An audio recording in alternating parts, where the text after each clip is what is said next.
ৰিমোটৰ অসমৰ প্ৰত্যেকগৰাকী জনতালৈ দিবলৈ ওলাইছো ডাঙৰ খবৰ। আজি হৈছে 28 নৱেম্বৰ। আজি অসমৰ লাখ লাখ দুখীয়াসকললৈ কেইখনমান চৰকাৰী আঁচনিলৈ দিবলৈ ওলাইছো ডাঙৰ খবৰ।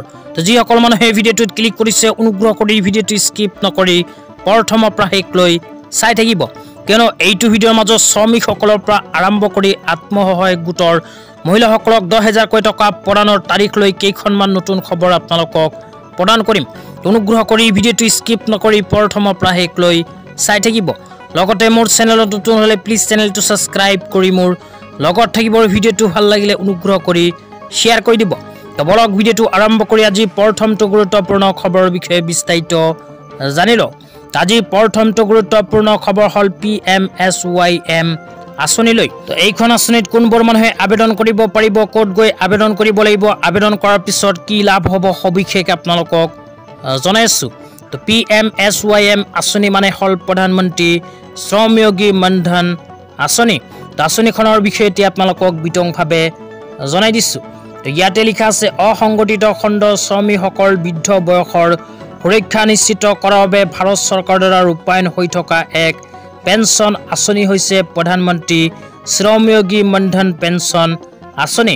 এইখন আঁচনিৰ জৰিয়তে প্ৰতি মাহতে কিন্তু 3,000 টকাৰ পেঞ্চন লাভ কৰিব শ্ৰমিকসকলে।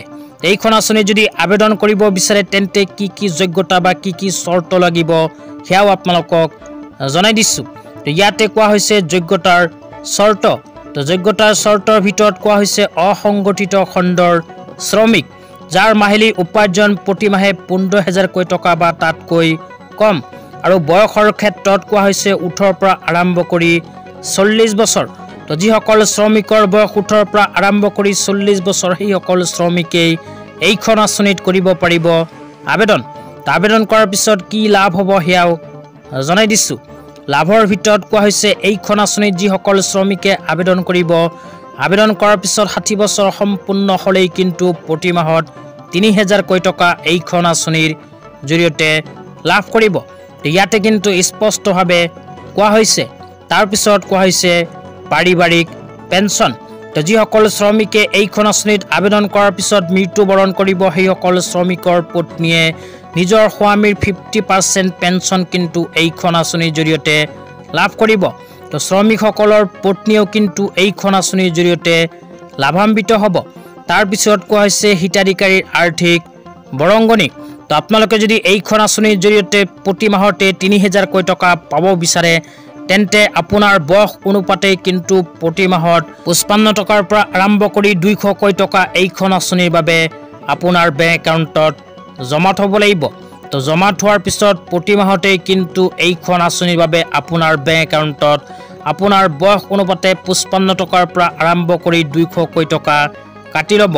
কাটি লোৱাৰ পিছত আপোনাৰ বয়স যেতিয়া 60 বছৰ সম্পূৰ্ণ হ'ব তাৰপিছত প্ৰতি মাহতে 3,000 টকাৰ নিশ্চিত পেঞ্চন লাভ কৰিব। তো যিসকল শ্ৰমিকে এইখন আঁচনিত আবেদন কৰিব বিচাৰে সেইসকল শ্ৰমিকে কেনেকৈ আবেদন কৰিব সেয়াও আপোনালোকক জনাই দিছোঁ।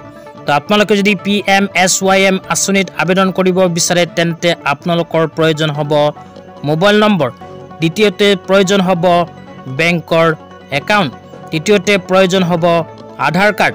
এই 3খন প্ৰমাণ পত্ৰ বা এই 3খন বস্তুৰ সহায়তে আপোনালোকে কৰিব পাৰিব PMSYM আঁচনিত আবেদন। তো আবেদন কৰাৰ বাবে আপোনালোকে নিজৰ নিজৰ অঞ্চলৰ CSC চেণ্টাৰত অথবা আপোনাৰ বেংক ব্ৰাঞ্চতো গৈ যোগাযোগ কৰিব পাৰে। তাতে গৈ কিন্তু PMSYM বা প্ৰধানমন্ত্ৰী শ্ৰমযোগী মনধন যোজনা আঁচনিত কৰিব পাৰিব আবেদন। তো আবেদন সম্পৰ্কে আৰু যদি জানিব বিচাৰে তেন্তে এইটো ভিডিঅ'ৰ কমেণ্ট বক্সত কমেণ্ট কৰি জনাই দিব। তেতিয়া আপোনালোকক দিবলৈ লৈছোঁ আজি দ্বিতীয়টো খুবেই গুৰুত্বপূৰ্ণ খবৰ। তো আজি দ্বিতীয়টো গুৰুত্বপূৰ্ণ খবৰ হ'ল টাইম 8ৰ ফালৰ পৰা প্ৰদান কৰা এখন বিশেষ আপডেট লৈ। তো ইয়াতে লিখা আছে 10 ডিচেম্বৰৰ পৰা 20 ডিচেম্বৰলৈ ৰাজ্যবাসীৰ বাবে ডাঙৰ খবৰ। তো অসমৰ মুখ্যমন্ত্ৰী ডাঙৰীয়াই কেইখনমান গুৰুত্বপূৰ্ণ সিদ্ধান্ত গ্ৰহণ কৰিছে। তো কি কি সিদ্ধান্ত গ্ৰহণ কৰিছে এটা এটাকৈ আপোনালোকক জনাই দিছোঁ।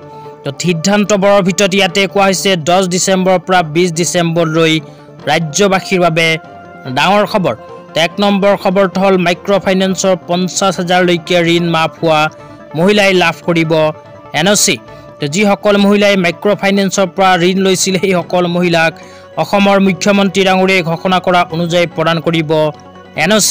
দ্বিতীয় নম্বৰত কৈছে মেট্ৰিকত স্থানপ্ৰাপ্ত শিক্ষাৰ্থীক প্ৰদান কৰিব আনন্দৰাম বৰুৱা বঁটা। তাৰপিছত 3 নম্বৰত কৈছে নৱম শ্ৰেণীৰ ছাত্ৰ ছাত্ৰীসকলক বিতৰণ কৰা হ'ব চাইকেল।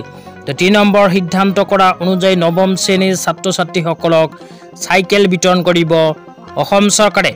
4 নম্বৰত কৈছে উচ্চতৰ মাধ্যমিক শিক্ষাৰ্থী নে উত্তীৰ্ণসকলক বিতৰণ কৰা হ'ব স্কুটি। যিসকল শিক্ষাৰ্থী উচ্চতৰ মাধ্যমিক পৰীক্ষাত পৰীক্ষা দি সুখ্যাতিৰে উত্তীৰ্ণ হৈছে সেইসকল শিক্ষাৰ্থীক প্ৰদান কৰিব স্কুটি। 4 নম্বৰ সিদ্ধান্ত হ'ল 3য় আৰু 4ৰ্থ বৰ্গৰ কৰ্মচাৰীৰ মিউচুৱেল ট্ৰান্সফাৰৰ কাম সম্পন্ন কৰিব।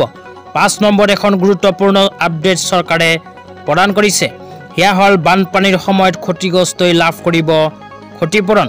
যিসকল মানুহৰ বানপানীৰ সময়ত নিজৰ সম্পত্তিৰ ক্ষতি হৈছিল সেইসকল মানুহক কিন্তু চৰকাৰে প্ৰদান কৰিব ক্ষতিপূৰণ। ক্ষতিপূৰণখিনি 10 ডিচেম্বৰৰ পৰা আৰম্ভ কৰি 20 ডিচেম্বৰৰ ভিতৰত লাভ কৰিব। এতিয়া আপোনালোকক দিবলৈ লৈছো আজিৰ তৃতীয়টো খুবেই গুৰুত্বপূৰ্ণ খবৰ। আজিৰ তৃতীয়টো গুৰুত্বপূৰ্ণ খবৰ হ'ল ৰঞ্জিত কুমাৰ দাস ডাঙৰীয়াই প্ৰদান কৰা এখন বিশেষ আপডেট লৈ। ইয়াতে লিখা আছে দিছপুৰৰ লোকসেৱা ভৱনত মাননীয় মুখ্যমন্ত্ৰী ডক্টৰ হিমন্ত বিশ্ব শৰ্মা ডাঙৰীয়াৰ অধ্যক্ষত আজি নতুনকৈ দিবলগীয়া প্ৰায় 19 লাখ ৰেচন কাৰ্ডৰ হিতাধিকাৰী বাছনিৰ চূড়ান্ত প্ৰক্ৰিয়া সন্দৰ্ভত অনুষ্ঠিত হোৱা আলোচনাত অংশগ্ৰহণ কৰোঁ। এই ৰেচন কাৰ্ডসমূহ অহা ডিচেম্বৰ মাহত বিতৰণ কৰাৰ সম্পূৰ্ণ সম্ভাৱনা আছে। তাৰপিছত আৰু লিখা আছে উল্লেখ্য যে চলিত বৰ্ষৰ আৰম্ভণিতে 42 লাখ হিতাধিকাৰীৰ বাবদ 10,75,000 ৰেচন কাৰ্ড ইতিমধ্যে বিতৰণ কৰা হৈছে। অনাগত 19 লাখ হিতাধিকাৰীক ধৰি সৰ্বমুঠ 60 লাখতকৈ অধিক লোকে ৰেচন কাৰ্ড লাভ কৰিব আৰু এই ৰেচন কাৰ্ডৰ জৰিয়তে হিতাধিকাৰীসকলে আগন্তুক দিনক আয়ুষ্মান কাৰ্ডকে ধৰি অৰুণোদয় বা অন্যান্য চৰকাৰী আঁচনিৰ সুবিধাসমূহ লাভ কৰিবলৈ সক্ষম হ'ব। এয়া চৰকাৰৰ দিনত দুখীয়া ৰাইজৰ লাভ কৰা সৰ্বোত্তম সুবিধা বুলি মই ভাবোঁ। ভাৰতীয় জনতা পাৰ্টি নিৰ্বাচনৰ সময়ত চৰকাৰ গঠন কৰিলে নতুন ৰেচন কাৰ্ড দিম বুলি ৰাইজক কোনো প্ৰতিশ্ৰুতি দিয়া নাছিল। সেয়েহে ৰাইজে এই ক্ষেত্ৰত একো আশা কৰা নাছিল। কিন্তু মাননীয় মুখ্যমন্ত্ৰী ডক্টৰ হিমন্ত বিশ্ব শৰ্মা ডাঙৰীয়াৰ সুদৰ্শ নেতৃত্বৰ বলত আজি ইয়া সম্ভৱ হৈ উঠিছে। ইয়াতে কোৱা অনুযায়ী যিসকল মানুহে নতুনকৈ ৰেচন কাৰ্ড পোৱাৰ বাবে আবেদন কৰিছিল সেইসকল মানুহক অহা ডিচেম্বৰ মাহৰ ভিতৰত প্ৰদান কৰিব ৰেচন কাৰ্ড। আপোনালোকে যদি নতুনকৈ ৰেচন কাৰ্ড পোৱাৰ বাবে আবেদন কৰিছিল তেন্তে আপোনালোকৰ বাবে ভাল খবৰ। আপোনালোকে অহা ডিচেম্বৰ মাহৰ ভিতৰতেই লাভ কৰিব ৰেচন কাৰ্ড। এতিয়া আপোনালোকক দিবলৈ লৈছোঁ আজিৰ চতুৰ্থটো খুবেই গুৰুত্বপূৰ্ণ খবৰ। আজিৰ চতুৰ্থটো গুৰুত্বপূৰ্ণ খবৰ হ'ল মুখ্যমন্ত্ৰী মহিলা উদ্যমিতা অভিযান আঁচনিলৈ।